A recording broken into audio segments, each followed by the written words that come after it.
إن الحمد لله نحمده ونستعينه ونستغفره ونعوذ بالله من شرور أنفسنا وسيئات أعمالنا من يهده الله فلا مضل له ومن يضلل فلا هادي له وأشهد أن لا إله إلا الله وحده لا شريك له وأشهد أن محمدا عبده ورسوله يا أيها الذين آمنوا اتقوا الله حق تقاته ولا تموتن إلا وأنتم مسلمون يا أيها الناس اتقوا ربكم الذي خلقكم من نفس واحدة وخلق منها زوجها وبث منهما رجالا كثيرا ونساء واتقوا الله الذي تساءلون به والأرحام إن الله كان عليكم رقيبا يا أيها الذين آمنوا اتقوا الله وقولوا قولا سديدا يصلح لكم أعمالكم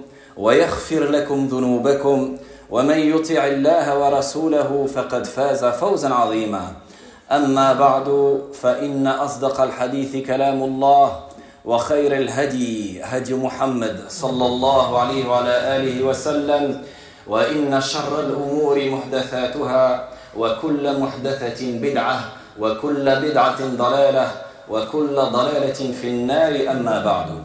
Serviteurs d'Allah, craignez Allah subhanahu wa ta'ala comme il se doit et ne mourrez qu'en étant musulmans soumis à Allah subhanahu wa ta'ala. Craignez Allah et rappelez-vous du jour où vous reviendrez devant Allah. Sachez que la meilleure des paroles est la parole d'Allah, exalté soit-il, et que la meilleure des guidées, des voies est la voie de notre prophète Muhammad sallallahu alayhi wa sallam, et que les pires des choses sont toutes les choses qui sont nouvellement inventées dans la religion d'Allah, afin de se rapprocher d'Allah par cela, et toutes les choses nouvellement inventées dans la religion d'Allah sont des innovations religieuses, et toute innovation religieuse est un égarement, et tout égarement mène au feu de l'enfer. التوحيد مصدر للفعل وحد يوحد توحيدا وهو أصل دال على الإفراد فتوحيد الله عز وجل إيمان بوحدانية الله سبحانه وتعالى في ربوبيته وألوهيته وأسمائه وصفاته وإخلاص الدين له تبارك وتعالى. Le tawhid, le nom verbal du verbe wahada yuwahidu tawhidan en arabe, est un principe qui renvoie à l'idée d'unicité, ce qu'on appelle le pur monothéisme. Le tawhid d'Allah, glorifié et exalté soit-il, consiste à croire en l'unicité d'Allah subhanahu wa ta'ala dans sa seigneurie, rububiyya, dans sa divinité, uluhiyya, ainsi que dans ses noms et attributs, et à lui vouer exclusivement la religion, exclusivement le culte, béni et exalté soit-il. فتوحيد الله جل وعلا في ربوبيته هو أن يفرد بالإقرار بأنه رب العالمين خالق الخلق أجمعين المتصرف في هذا الكون عطاء ومنعا خفضا ورفعا قبضا وبسطا حياة وموتا عزا وذلا إلى غير ذلك. Ainsi, le tawhid d'Allah, glorifié et exalté soit-il dans sa seigneurie, consiste à l'unifier en reconnaissant qu'il est le Seigneur des mondes et le créateur de toutes les créatures. Celui qui dispose de cet univers en donnant et en retenant, en abaissant et en élevant, en restreignant et en accordant largement, en donnant la vie et la mort, la gloire et l'humiliation, et ainsi de suite. والإيمان بوحدانية الله في أسمائه وصفاته كما قال الله سبحانه وتعالى ولله الأسماء الحسنى فادعوه بها فيفرد بأسماء الحسنى وصفاته العليا ويؤمن بكل ما جاء في كتابه وسنة نبيه صلى الله عليه وسلم من أسماء وصفات إيمانا لا تحريف فيه ولا تعطيل ولا تكييف ولا تمثيل وإمرارا لنصوص الصفات كما جاءت والإقرار بها كما وردت. Et la foi en son unicité, dans ses noms et attributs, comme Allah, exalté soit-il, a dit, c'est à Allah qu'appartiennent les plus beaux noms. Invoquez-le donc par eux. Dans la traduction du sens. Donc, on l'unifie dans ses plus beaux noms et ses attributs les plus sublimes, et l'on croit à tout ce qui est rapporté dans son livre, le Coran, et dans la sunna de son prophète Muhammad sallallahu alayhi wa sallam concernant ses noms et attributs, d'une foi sans altération, ni négation, sans chercher à en déterminer le comment, ni à établir de ressemblance, en laissant les textes relatifs aux attributs tels qu'ils sont venus et en les reconnaissant tels qu'ils ont été transmis. On ne modifie pas le sens. Si Allah Azza wa Jalla a dit وَخَلَقَ السَّمَاوَاتِ وَالْأَرْضِ فِي سِتَّةِ أَيَّامٍ ثُمَّ اسْتَوَى عَلَى الْعَرْشِ, tu dis ce qu'Allah Azza wa Jalla a dit. Dans la traduction du sens, et il a créé les cieux et la terre en 6 jours, puis s'est élevé au-dessus du trône, comme l'imam Malik l'a expliqué concernant l'istiwa. L'istiwa, ça concerne l'élévation. Et aujourd'hui, on entend des gens qui changent les sens en disant istiwa, non, il faut comprendre istawla. Et le problème dans istawla, c'est que ça a une autre signification. Ça veut dire qu'il n'avait pas le dessus sur le trône, puis il s'est mis à avoir le dessus. C'est une déficience que vous attribuez au Créateur en disant cela. D'où le danger de ne pas altérer.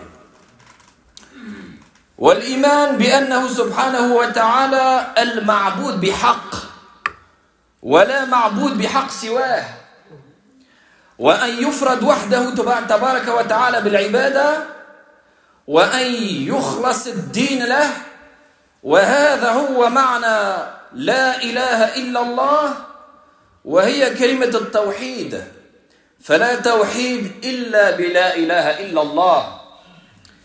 Et la foi qu'il est, exalté et glorifié soit-il, la seule divinité digne d'être adorée,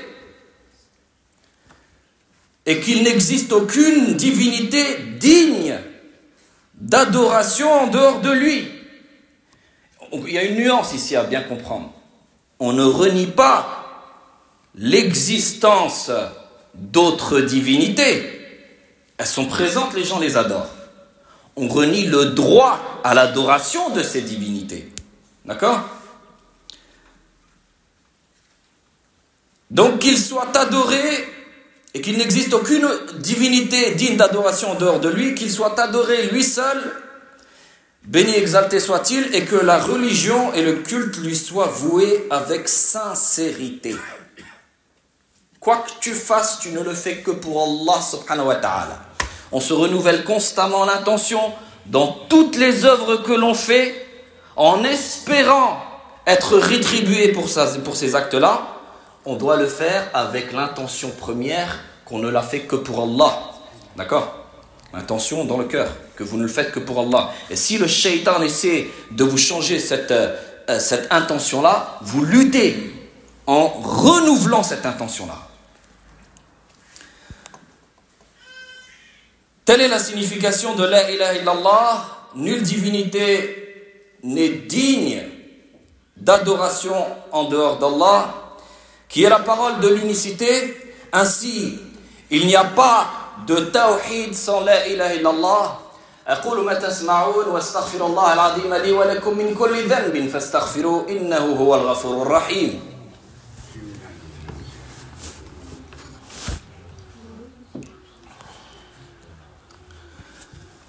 الحمد لله وحده والصلاة والسلام على من لا نبي بعده صلاة وسلام دائمين متلازمين إلى يوم الدين أما بعد لا إله إلا الله قائمة على النفي والإثبات نفي العبودية عن كل من سوى الله وإثباتها بكل معانيها لله تبارك وتعالى وحده إخلاص للدين له وإفرادا له وحده تبارك وتعالى بالعبادة وبراءة من الشرك وأهله وخلوصا منه. La ilaha illallah repose sur la négation et l'affirmation. Il est essentiel que tout musulman, parce que rechercher la science est une obligation pour tout musulman, comme le prophète Muhammad sallallahu alayhi wa sallam, talab al-ilm wajib ala kull muslim. Rechercher la science est une obligation pour tout musulman. Vous ne pouvez pas adorer Allah correctement si vous ne savez pas qui est Allah, si vous ne comprenez pas ce que signifie la ilaha illallah, et ce n'est pas ce qu'on lit dans certains ouvrages traduits ou certains prédicateurs ou certaines personnes qui se lancent dans la prédication en disant qu'il n'y a de Dieu que Dieu, ce qui ne signifie rien du tout. Il n'y a de Dieu que Dieu. Ça ne signifie rien du tout. La personne en face de vous, elle ne comprend rien. Il n'y a de Dieu que Dieu. On ne renie pas l'existence d'autres divinités parce que les gens les adorent. Vous n'allez pas dire que Bouddha n'existe pas. Il est là, les gens les adorent. On renie est-ce qu'il est digne de recevoir cette adoration? Celui qui n'a pas quelque chose ne peut pas le donner. La ilaha illallah repose sur la négation et l'affirmation. La négation de toute adoration pour quiconque autre qu'Allah. On renie l'adoration pour quiconque autre qu'Allah. Dans toutes ses significations, pour Allah, béni exalté soit-il, lui seul, en lui vouant sincèrement la religion, en l'unifiant seul dans l'adoration et en se désavouant de toute forme de polythéisme et en s'en purifiant totalement, en se désavouant de l'associationnisme et de ses genres. La ilaha hadha nafi. Donc lorsque vous prononcez la ilaha illallah, ce que prononce quelqu'un qui veut rentrer dans l'islam doit prononcer les deux attestations de foi. Il ne dit pas il n'y a de Dieu que Dieu et il ne comprend pas ce que ça veut dire et ça ne pose aucun problème à des gens dans nos pays au Maghreb d'aller voir des gens qui sont morts en leur demandant s'ils disent je sais pas quoi, etc. Où est l'islam dans cela? L'islam c'est le pur monothéisme. Tout le Coran porte sur l'unicité d'Allah subhanahu wa ta'ala. Pendant 20 ans, les 20 premières années à Médine, avant la hijra du prophète sallallahu alayhi wa sallam, lorsque vous lisez, c'est intéressant de lire, lorsque vous lisez le Coran, vous verrez que, comment vous repérez les sourates médinoises des sourates mécoises. Lorsque vous lisez sur les attributs des hypocrites, vous savez que c'est une sourate médinoise, parce que l'hypocrisie est apparue au niveau de Médine et non pas à la Mecque. Lorsque vous lisez sur des législations qui sont révélées par Allah subhanahu wa ta'ala, vous comprenez que ce sont des sourates médinoises. Tandis que les sourates mécoises, elles portent toutes sur la aqida, sur la croyance, sur le tawhid, pendant 20 ans, jusqu'à ce qu'un homme est allé voir Ali radiallahu anhu, en lui posant la question, comment se fait-il que lorsqu'il y a un verset qui descend, vous l'acceptez, vous l'appliquez? Il lui expliquait, pendant 20 ans, nous avons été éduqués sur le tawhid, sur la aqida. Jusqu'à ce que vous trouvez, subhanallah, dans Sahih al-Bukhari, le hadith rapporté par Aïcha radiallahu anha concernant le hijab. Vous savez que le verset du hijab a été révélé pendant la nuit. Pendant la nuit, subhanallah. Et que il est expliqué, elle disait radiallahu anha, que lorsque les versets est révélé, ils sont partis voir toutes les femmes chez elles pendant la nuit, en leur mentionnant le verset sur le hijab. Est arrivé l'heure du fajr, toutes les femmes elles portaient le hijab. Vous voyez la aqida? C'est pas aujourd'hui on discute, je ne suis pas convaincu. On ne te demande pas ton avis, tu es convaincu ou pas. On te dit, Allah il dit, subhanallah. Famille. D'où l'importance de s'éduquer dans la religion. Donc, la ilaha hadha al-nafi wa illa Allah hadha al-ithbat. Donc la ilaha constitue la négation et illallah constitue l'affirmation. فالإله هو المعبود بحق أو بغير حق. On doit comprendre c'est quoi l'ilah. L'ilah, lorsque vous dites la ilah, ilah ça veut dire quoi? Ilah, et j'insiste à chaque fois sur ça. Même lorsque, il y a une dizaine d'années, on faisait les cours là, un peu partout, et on expliquait à chaque fois, tous les termes que vous utilisez, vous devez les maîtriser. Parce qu'il est important que lorsque vous parlez de quelque chose, vous parlez en connaissance de cause. Rappelez-vous cette expression, faqid ash-shay la yu'ti. Celui qui n'a pas quelque chose ne peut pas le donner. Donc, l'ilah, c'est ce qui désigne toute divinité qui est adorée, qu'elle le soit à juste titre ou non. D'accord? Qu'elle le soit à juste titre ou non. Donc on ne renie pas l'existence même. Quelqu'un qui va construire une statue et qui veut se prosterner devant sa statue, on ne va pas dire que la statue n'existe pas. On est d'accord, elle est là. Le mort qui disent que c'est un wali, d'accord? Et entre parenthèses, tous les musulmans sont des awliya. Allah Azza wa Jalla a dit dans Surat Al-A'raf, Ala inna awliya Allah la khawfun alayhim wa la hum yahzanun alladhina amanu wa kanu yattaqun. Tous les musulmans sont des awliya. N'est-ce pas, dans la traduction du sens du verset, n'est-ce pas que les alliés rapprochés d'Allah subhanahu wa ta'ala, nulle crainte pour eux, ils ne seront pas attristés, ceux qui ont cru et qui craignaient Allah comme il se doit. Donc tous les musulmans sont des awliya. D'accord? On n'enterre pas quelqu'un d'ailleurs quelque part et ensuite les gens y viennent, s'il te plaît. Je vous en parle parce que je le vois moi, en Tunisie notamment, parce que les gens, les enfants ils viennent pour passer leur bac, ils les emmènent tous avec une bougie, dis-lui ici, dis je sais pas quoi, si tu me fais réussir, je viendrai, je te rapporte une bougie. Ou les gens qui vont sacrifier des animaux pour autre qu'Allah. Une fois dans une mosquée, un homme, après Salat al-Asr, on parlait sur le fait qu'on allait salir ou Salat al-Istisqa, que l'État avait dit qu'on allait la faire là-bas en Tunisie, et il disait, subhanallah, avant, on allait au niveau de la tombe de Sidi, je sais pas quoi, et on prenait la vache, le kahla, la noire, et on la mettait à côté d'un arbre, on disait, Bismillah, Allahu Akbar, et lorsqu'on sacrifiait, la pluie tombait. Je lui disais, subhanallah, on vient de sortir de la salat, on n'est pas des polythéistes, on n'est pas des associateurs. L'islam, c'est le pur monothéisme. C'est le pur monothéisme, c'est-à-dire que tu n'invoques qu'Allah. Tu ne places ta confiance qu'en Allah. Quoi que tu le fasses, tu le fais pour Allah subhanahu wa ta'ala.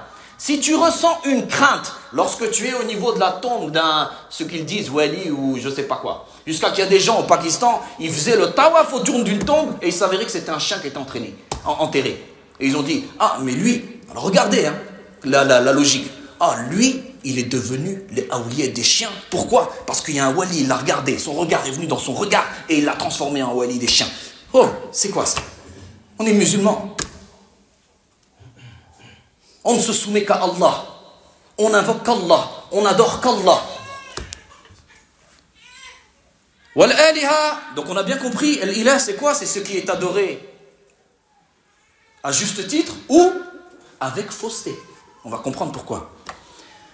والآلهة كثيرة يعبدون بغير حق كما قال الله سبحانه وتعالى واتخذوا من دونه آلهة لا يخلقون شيئا وهم يخلقون في سورة الفرقان آية 3 واتخذوا من دون الله آلهة لعلهم ينصرون في سورة ياسين الآية 74 قوله تعالى هؤلاء قوم اتخذوا من دونه آلهة لولا يأتون عليهم بسلطان بين فمن أظلم ممن افترى على الله كذبا. Surat Al-Kahf que vous avez lu ou que vous allez lire aujourd'hui, verset 15, 15.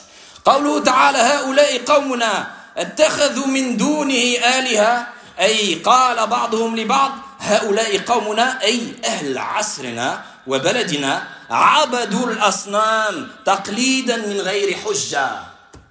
Or, il existe de nombreuses divinités adorées sans droit.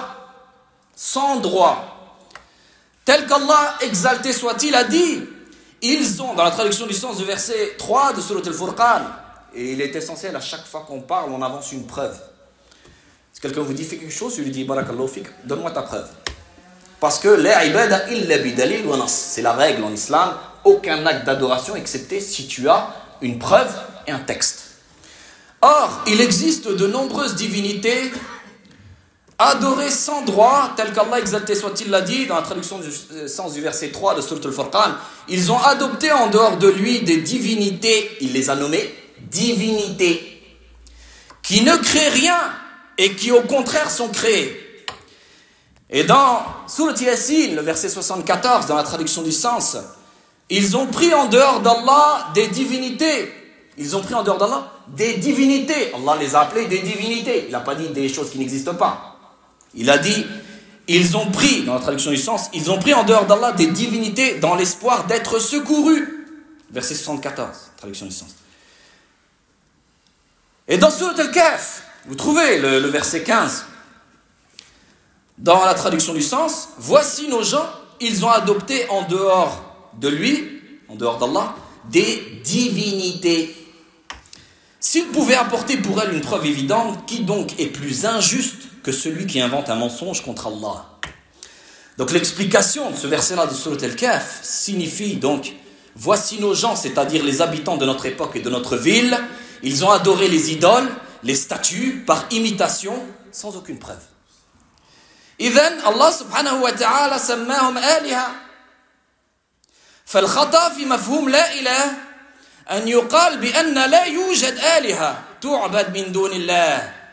لكن الحق كما قال الله جل وعلا واتخذوا من دونه آلهة لا يخلقون شيئا وهم يخلقون. Ainsi Allah exalté soit-il les a appelés des divinités. L'erreur dans la compréhension de la ilah est de dire qu'il n'existe aucune divinité adorée. Je vous le dis parce que c'était il y a une dizaine d'années, je donnais un cours justement sur ça.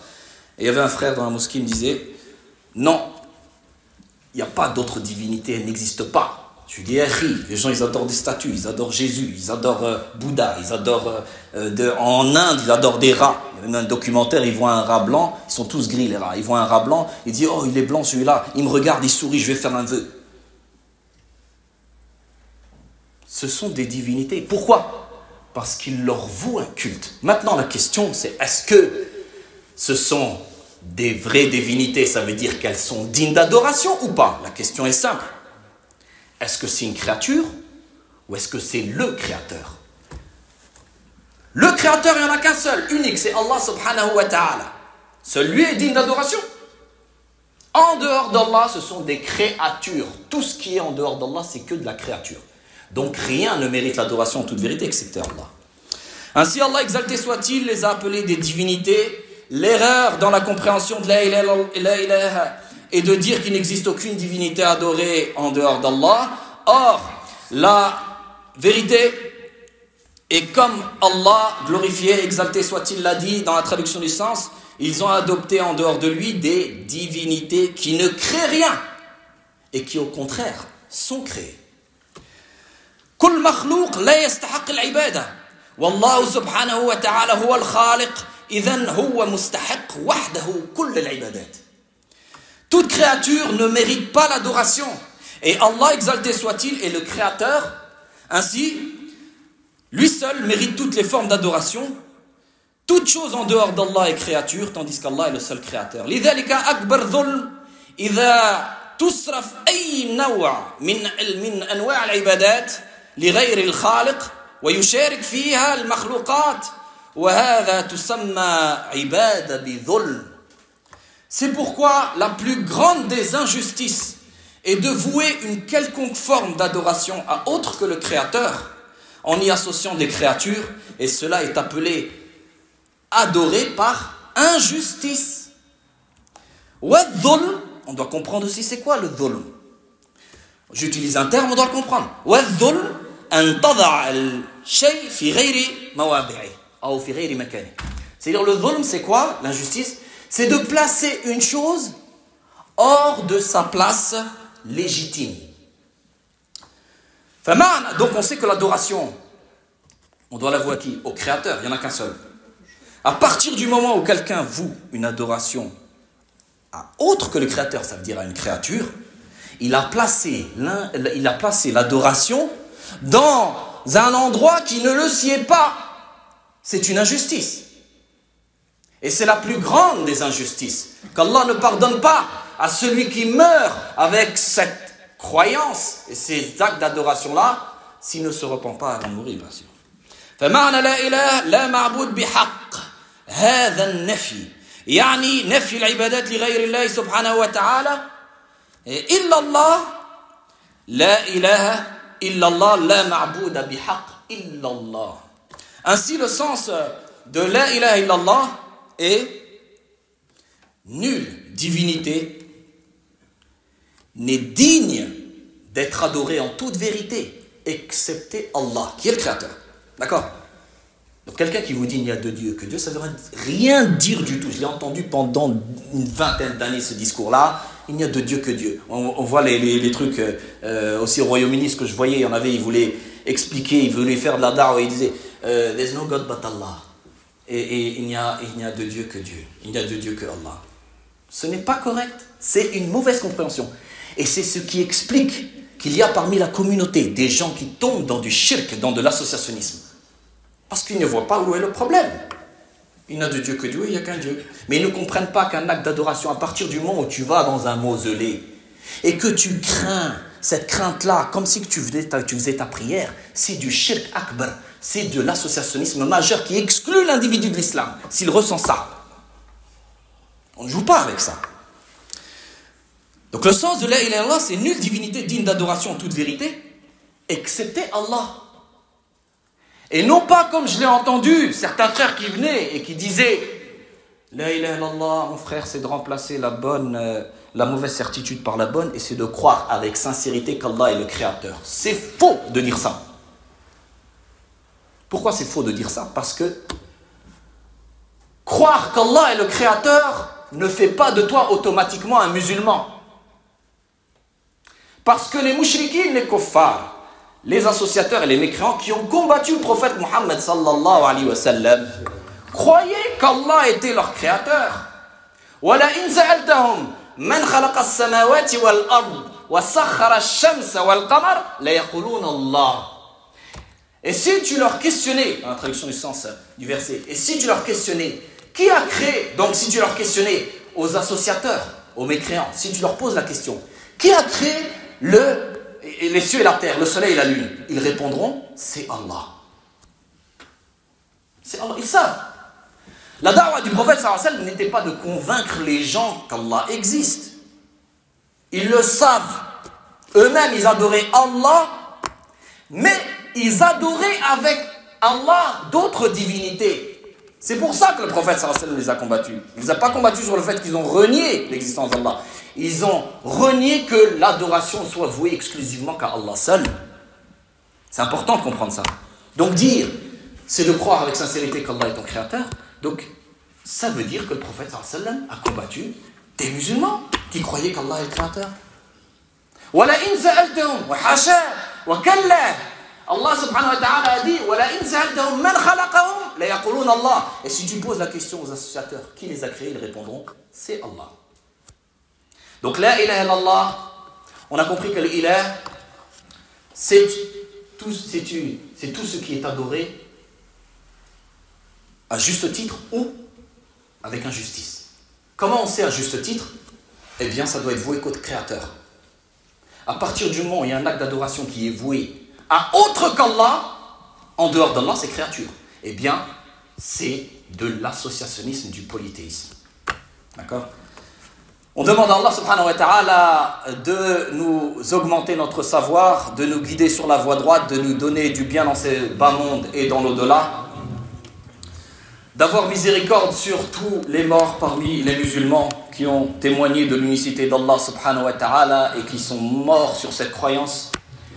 Et on demande à Allah subhanahu wa ta'ala de secourir nos frères et sœurs et enfants en Palestine, qu'il leur donne la victoire face à son ennemi et ses ennemis, et qu'il éradique tous ses ennemis ainsi que tous ceux qui se taisent ou collaborent avec eux. Wa hasbunallah wa ni'mal wakil. Nasallallahu subhanahu wa ta'ala an yurina al-haqqa haqqa wa an yarzuqana ittiba'ah wa an yurina al-batil batil wa an yarzuqana ijtinabuh.